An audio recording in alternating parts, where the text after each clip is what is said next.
Welcome again to the Richard and Judy Book Club in association with WHSmith. Major Pettigrew's Last Stand by Helen Simonson is today's book.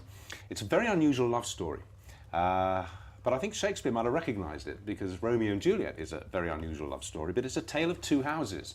And so is this book, really. The house of Major Pettigrew, a retired English army officer, stiff upper lip, widower, carrying on, and Mrs. Arley's house. Mrs. Arley runs the village shop close to where the Major lives.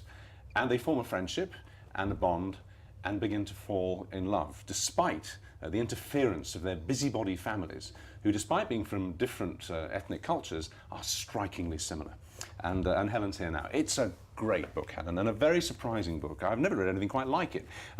It's very much a tale laced with humour of courtly love, isn't it? Major Pettigrew's pursuit of Mrs. Arley is very courtly and old-fashioned and proper. I guess that would be correct. I tend to think that true love stories are about friendship more than instant eyes locking across the room. And I was also very tired of the fact that in our culture, love seems to be the purview of the under-30s crowd.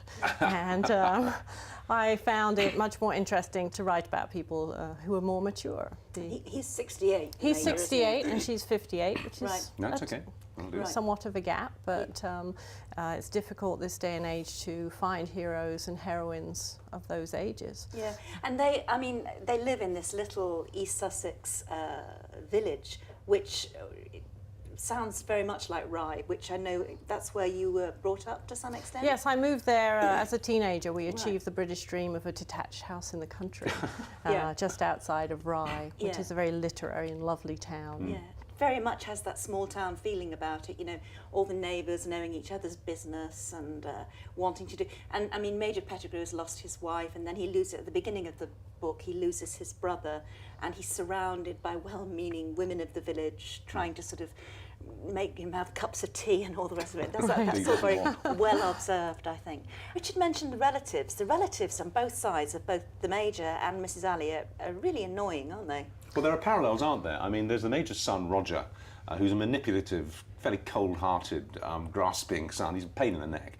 And there's Mrs. Arley's nephew, who's just come back from, I think, a madras in Pakistan, where he's been not radicalised, but he's pretty straight-laced. For example, he objects, doesn't he, to Mrs. Arley dancing at the local village dance. My aunt does not dance. Fantastic. Was that intentional, this mirroring, even though, as I said, they're different ethnic cultures, this mirroring that we're all the same, really, in family units? I do believe we're all the same, and one of my purposes in writing this book was to demonstrate that it's not about ethnicity or even heritage. People are the same the world over, and to use that to kind of indicate that we can also therefore find bridges to each other because we're not that different.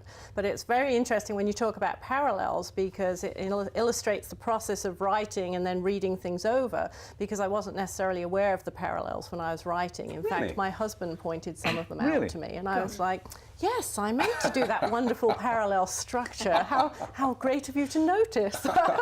And there's a great subplot, because when Bertie, the Major's younger brother, dies, back in a sense onto the potential market come two wonderful old shotguns, a matching pair that were owned by the brother's father. Very, very valuable. Very valuable antiques. Very valuable. I mean, wonderful pieces of work. Who were given to him by a Maharaja? Is it yes, the Major's father. There was a wonderful act of bravery during the terrible time of partition. He actually saved the Maharaja's latest and youngest wife from a train full of murdering thugs. And the Maharaja presented him with this special pair of shotguns. And to the Major, they represent his heritage, and they were always expected to be reunited. In fact, the Major was kind of upset at his father, that his father actually divided them between his two sons in this act of love. How can I choose between you? And the Major felt, well, I'm the eldest, and therefore they should come directly through me. But now Bertie has died, and the Major assumes that the pair will be reunited. Always understood in the family. Understood, but never written down, apparently, either by the father or the brother. Will either. And not in Bertie's will. Yeah. So Bertie's wife, is a widow, is quite frankly determined to hang on to it. Well, or even sell. She would like to sell it too. Yeah. Embark on a lifestyle of cruises and goodness knows what other. So what did that matching pair of guns actually represent then in your story? I think the guns represented the difficulties in families. There was a lot of heartbreak there, you know, having to divide property between people of the next generation. It's very interesting. I would not be in favour of the old system of passing things down through the eldest son, but you do break things up each time, and things become more dispersed. And I thought it was interesting that having given one gun to each son, it looked like it somewhat helped the sons to drift apart. Yes. And I'm interested in how money can actually corrode and destroy families.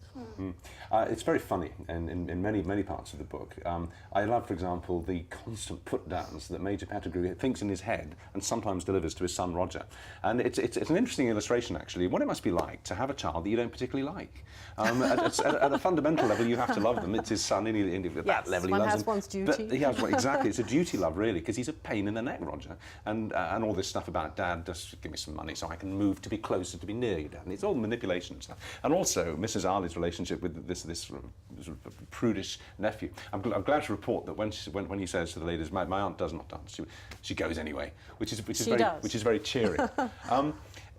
We won't obviously give the end away, but would you say that the spine of the story is romance, is the love between an unlikely man and an unlikely woman? It is. Yeah. That's the heart of what I'm trying to convey.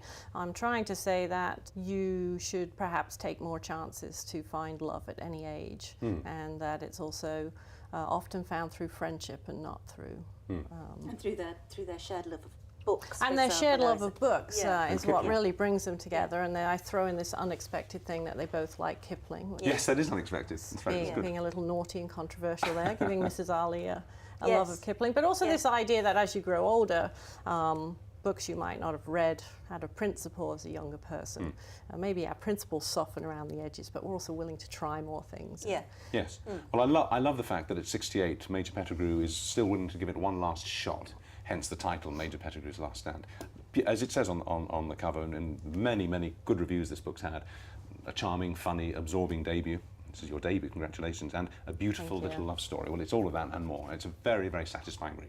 Really enjoyed it. Thank you. Thank you. So, Major Pettigrew's Last Stand by Helen Simonson here is today's book. I hope you enjoy reading it. I'm positive that you will. And when you have done so, please come back to this website, whsmith.co.uk/Richard and Judy, and give us a review. Tell us what you think. We love reading all your reviews, and I promise you we do go to the site ourselves to see what you're saying. So in the meantime, happy reading.